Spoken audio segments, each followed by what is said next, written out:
경기도 포천에서 SUV 차가 미군 장갑차를 추돌해 4명이 숨진 사고의 원인에 대해 경찰 조사가 계속되고 있습니다.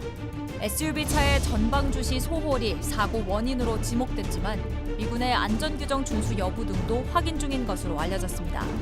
사고를 둘러싼 여러 의혹들을 파헤쳐봅니다. 지난 30일 경기도 포천에서 SUV 차량이 미군 장갑차를 들이받아 탑승자 전원이 숨지는 안타까운 사고가 있었습니다.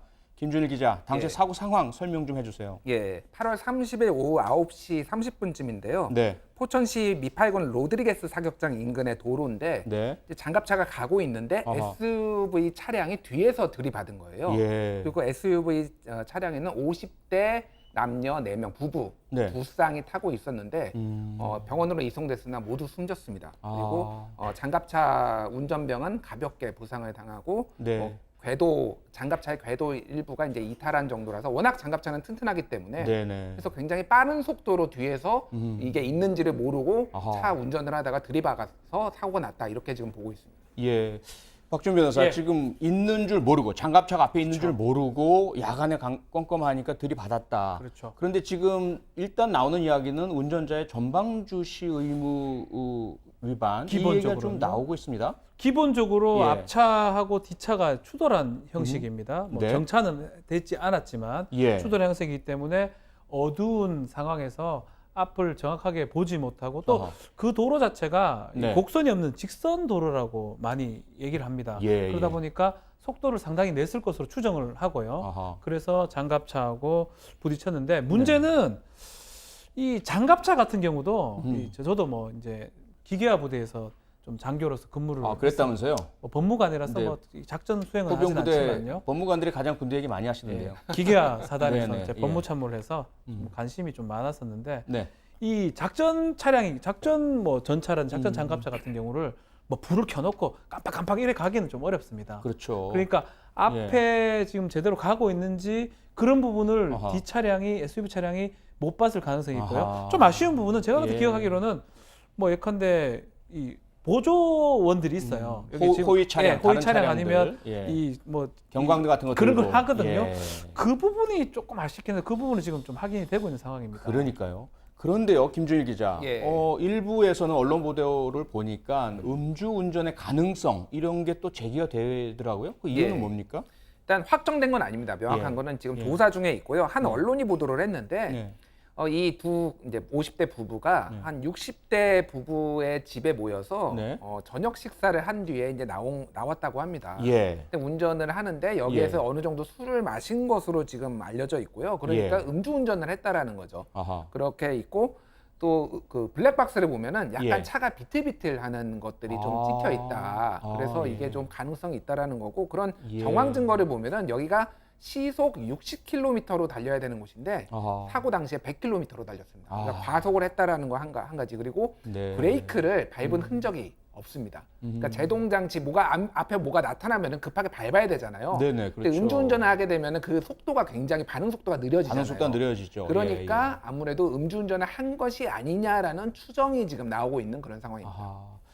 박준 변호사, 지금 블랙박스 이야기를 김준일 기자가 했는데요. 블랙박스 분석을 했는데 사고 나기 몇 분 전에 운전자가 변경된 이런 상황이 나왔다면서요? 사고 장소 진입, 대교 진입 2, 3분 전에 블랙박스 상에 봤을 때는 차주하고 동승자하고 운전자가 바뀝니다.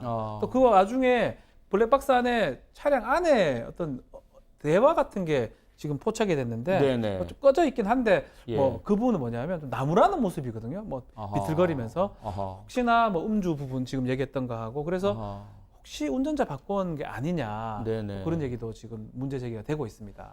자, 그렇다면 어쨌든 그 이전에 음주운전이 있었다면 그건 음주운전 자체에 대한 다른 경우일 테고요. 음주를 하지 않은 분이 내가 운전을 할게라고 변경을 했다면 사고 원인과는 관련이 없어야 되는 거 아니겠습니까?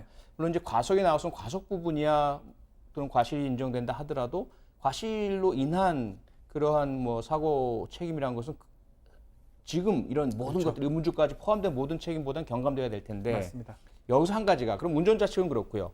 장갑차 측은 앞서도 이야기했지만 왜 그렇게 식별되지 않도록 했느냐. 뭐 전투 중에 은폐, 엄폐, 그렇죠. 기도비니 이런 거야 다 우리가 이해하지만 일반 도로 다닐 때는 경광등이든 호위 차량이든 있어야 되는 거 아니냐 이게 원칙 아닙니까? 그래서 결국은 과실을 따질 때요. 네. 이거 뭐 아직까지는 뭐 진행 과정이기 때문에 뭐 단정적으로 얘기할 수는 없지만 예. 과실을 따질 때 저 부분이 문제일 겁니다. 아하. 호위 차량이 있어야 돼요. 그러니까요. 그리고 병사라든지 옆에서 이제 막 신호 주고 이런 사람들이 있거든요. 그럼요. 일로 가지 예. 마라. 예. 여 앞에 지금 작전 차량들이 가고 있다. 네.